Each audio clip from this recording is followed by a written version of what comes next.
first grade friends. So today we get to finish our book, Horrible Harry and the Locked Closet. So we are on the last two chapters. So we're going to start with the search party in the attic. Remember, as we read, we want to predict and ask questions. The next day, when the morning bell rang, Harry and I raced up the stairs to our classroom. Mr. Skooghammer was already there talking to our teacher. "Yes, I'm going to Oklahoma tonight," Miss Mackle said. "Wonderful," Mr. Skooghammer replied. "Wonderful?" Harry stopped in his tracks at the doorway. Now he had heard it for a second time. It was true, but it was not wonderful. "I wonder if she's actually moving there or if she's just visiting there." "Hi, boys," Mr. Skooghammer said when he saw us. "I think it's so cool you discovered the trap door in my closet. I never noticed." I nodded. Harry tied both sneakers. He didn't want anyone to see how upset he was. "So guys," Mr. Skooghammer said, "I'll stop by at noon and take your search party up to the attic. We're about to unlock the general's closet." "I'm glad you're coming with us," I gulped. Mr. Skooghammer laughed. "I wouldn't miss it. This mystery goes back to my childhood days." Then he and Miss Mackle stepped onto the hallway and chatted more about Oklahoma. As soon as we sat down, Mary made a beeline over to Harry's desk. "Harry Spooger, you've been acting funny ever since you came to school this morning. I think you're hiding something." Harry grit his teeth. "If it's about our locked closet, you must tell me now. I'm in the search party too, you know." "Okay," Harry snarled. "You want to know what else I found out?" Mary took a step back and nodded. The class turned to listen. "I saw a hole in the closet." "No way," she gasped. "I was there. I would have seen it." "Well, you missed it, Mayor. It was underneath Mr. Skooghammer's winter coat, and when I looked through the hole into our locked closet, I saw—" Harry's voice boomed. "Eyeballs!" "Ah!" the class shrieked. Miss Mackle immediately stepped back into the room. "Boys and girls, you are so noisy." "Harry is making up stories about our closet," Mary tattled. "He's trying to scare us." Miss Mackle gave Harry a look. Harry shrugged. Mary returned to her seat. The rest of us turned pin quiet. Finally, after a long morning, it was noon. Mr. Busselil, our custodian, Mr. Cardini, our principal, and Mr. Skooghammer took Harry and Mary and Song Lee and me up to the attic. The search party walked single file up the narrow, windy, squeaky stairwell. Mr. Cardini was the first to speak. "So your closet is close to being a 45-year time capsule." "Yes," Mary, Song Lee, and I replied. Mr. Cardini looked at Harry. "You're awfully quiet today." "Harry wasn't quiet this morning," Mary tattled. "He yelled at me." "Is that right, Harry?" the principal asked. Harry made an effort to smile for Mr. Cardini, but I knew it was a cover-up. Harry had lost all interest in the biggest mystery in room 3B. When we got to the top of the stairs, Mr. Busselil switched on another set of lights. The school attic was huge. It covered the entire second floor of South School. We followed him across the wooden floor. There were boxes, crates, and desks everywhere. "Look at all the broken kindergarten chairs," Mary said. "Over here," Mr. Busselil pointed. "Here's the trap door to the closet in the computer room." So here they are.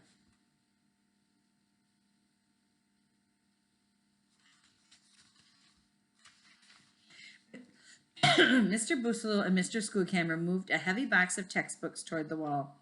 "Looky here," Mr. Skooghammer explained.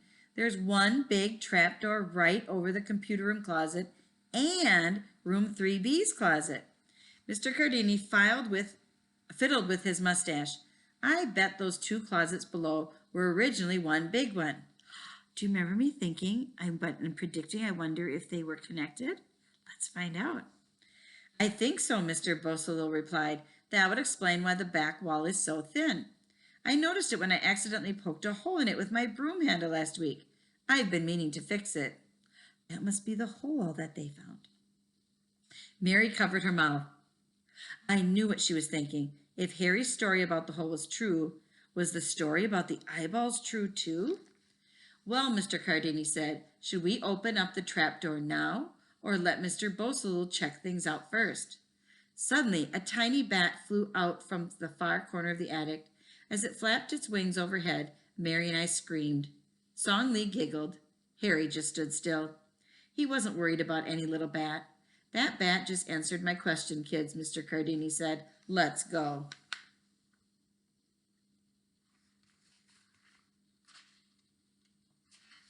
Downstairs and leave the rest of the investigation to Mr. Beausoleil. If it's safe to do so, he can enter the locked closet through the trapdoor and open it up for you. None of us objected. We hurried back down the stairs, looking very relieved. Harry just had a very long face. He was worried about losing his favorite teacher. Last chapter, at least I think it is. Let me double check.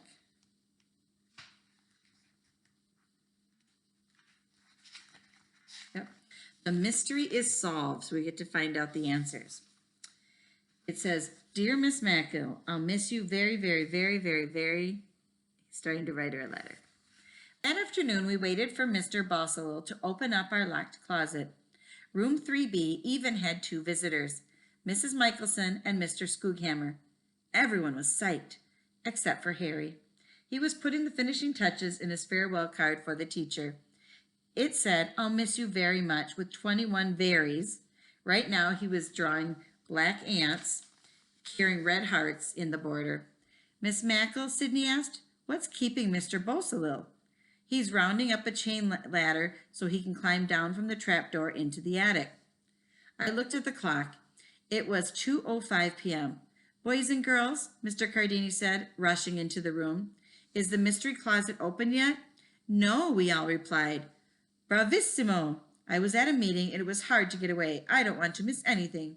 So what do you boys and girls think is in that locked closet? Eyeballs, everyone volunteered. Eyeballs? The principal replied. Listen, everybody, Zuzu exclaimed. I hear somebody in the closet. We all leaned forward in our seats and kept our eyes on the closet door. There was a creak, creak, creak. Harry even looked up from his farewell card. It's Mr. Beausoleil, Sydney blurted out. He's coming down the chain ladder. The creaking got louder. Boom! A noise sounded from the closet. He landed, Zuzu shouted. The black doorknob slowly turned counterclockwise. Click! The mystery door swung wide open. We all saw the same thing. Mr. Stromboli, we shouted.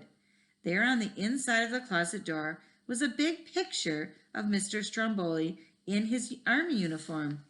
I sighed as I sank down in my chair. So that's what we saw, Mr. Stromboli's eyeballs on the picture. Phew, I thought. Here you go.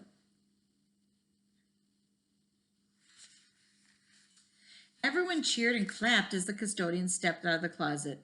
That closet was well sealed off, Mr. Beausoleil announced. I checked everything out. Hardly any dust, just a few dust balls on the floor that rolled in from my daily sweeping. There were a couple of amazing cobwebs in the corners, but I took care of them with my mop. Miss Mackle stepped in and quickly eyeballed the inside of the closet. I don't believe it, boys and girls, she said, twirling round. After almost 45 years, you're going to see what's in the general's closet. Mr. Stromboli's closet.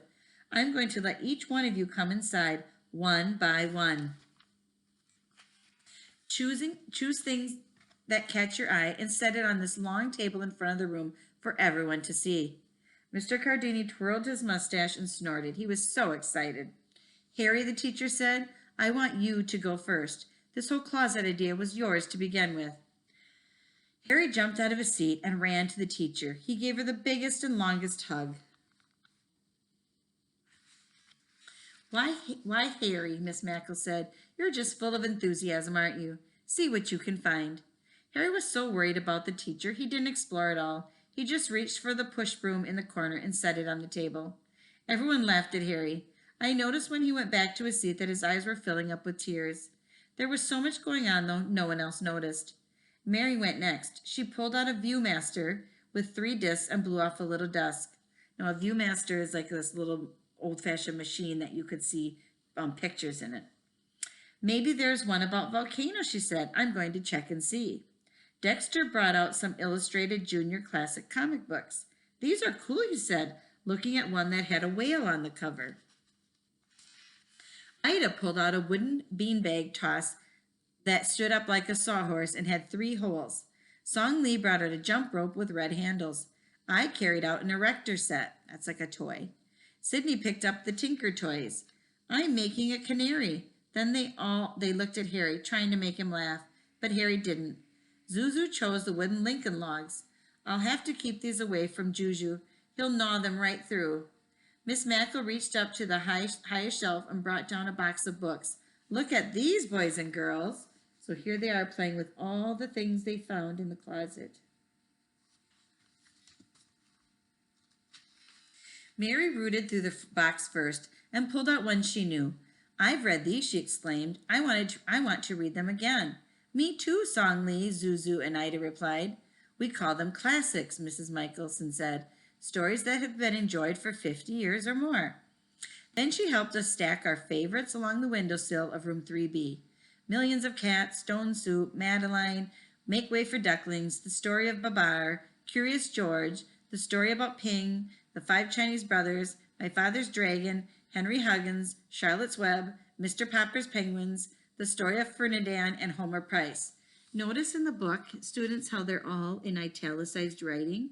That's because they're the names of books. In the next 10 minutes, board games were displayed on the long table. Candyland, Monopoly, Scrabble, and Clue. I opened up the box that the Monopoly game came in. Look at this, I said. The red hotels and green hotels aren't plastic. They're all wooden. Take a look at this 1949 version of Clue, Mr. Skooghammer said. After he examined the real rope and the tiny metal weapons, he held up one of the suspect cards. Colonel Mustard looks like you, Mr. Cardini. Mr. Cardini admired the mustache on the man and chuckled. Handsome fellow. Then Mr. Skooghammer made an announcement. You know, boys and girls, I learned something about the general. He had a things to do closet that was fun. No wonder my neighbor never complained about him. Don't ever pay attention to rumors. I wished I hadn't. There are no military helmets in this closet. So it was fun things to do, like read and play games. Next time we have our indoor recess, we'll have plenty of fun things to do, Mary said, thanks to Mr. Stromboli. I never knew we would like the same things kids did 50 years ago. If it's a really good book or a really good toy, it will last, Miss Michelson replied. A really good song lasts too, Mr. Marks added from the doorway. Then he took a turn and walked into our mystery closet. I wonder what he's going to pull out. I think he's going to pull out either a song book or something to play music on. Harry and I waited and watched. He and Miss Mackle were probably going to make an announcement about leaving any minute now. Hey, Mr. Marks called as he carried something out of the closet. Look what I found, Miss Mackle. Our teacher looked over and so did everyone else. An old book of songs. I was right. An old book of songs from Broadway plays from the 40s. Some of my favorite tunes are here. Even Oklahoma? Miss Mackle asked. Yes, and then Mr. Marks started to sing. Oklahoma, where the wind comes sweeping down the plains. And they're laughing. Oklahoma is the name of a musical. Harry ran up to the teacher. Oklahoma is a song? Yes, but it's also a musical, Miss Mackle explained. We're going to see it tonight at the Werner Theater. So they're not going to the state Oklahoma, they're going to the musical together. Mary and Song Lee both giggled. Harry and I jumped in the air, slapping each other 10. Our teacher wasn't moving. She was just going on a date. Miss Mackle shrugged as she smiled at Mr. Marks. Harry wadded up his farewell card and slam-dunked it into the garbage can. When he paused a moment to close his eyes, I knew he was saying a secret prayer. I did too. We were thankful that everything turned out okay. Harry then made a beeline to the detective game on the long table. Miss Mackle, can we play Clue? He asked. Please. The teacher looked up at the wall clock. It's after 2:30 p.m. There isn't much time left in our day, and we should celebrate finding all these treasures in our closet. Go ahead. Dibs on being Colonel Mustard, Mr. Cardini said. I don't have another meeting until after school. Dibs on being Miss Scarlet. Colonel Mustard and Miss Scarlet are characters in the game of Clue, if you didn't know that. Mr. Skoghammer joked, lucky me, this is my planning time. Miss Mackle and Mrs. Michelson helped kids get started with the other board games. Mr. Beausoleil lined up a group of us for beanbag tossing. I used to play this all the time, he said. Zuzu and Sydney started building A Ferris wheel out of Tinker Toys. Juju, the little animal, gnawed on his big block of wood. Everyone was doing something. I smiled ear to ear. While the class had discovered what was inside the closet, I had discovered what was going on outside. The most important thing to Harry in room 3B was not something horrible at all. It was something very nice. Our teacher, Miss Mackle. And that was the biggest surprise of all.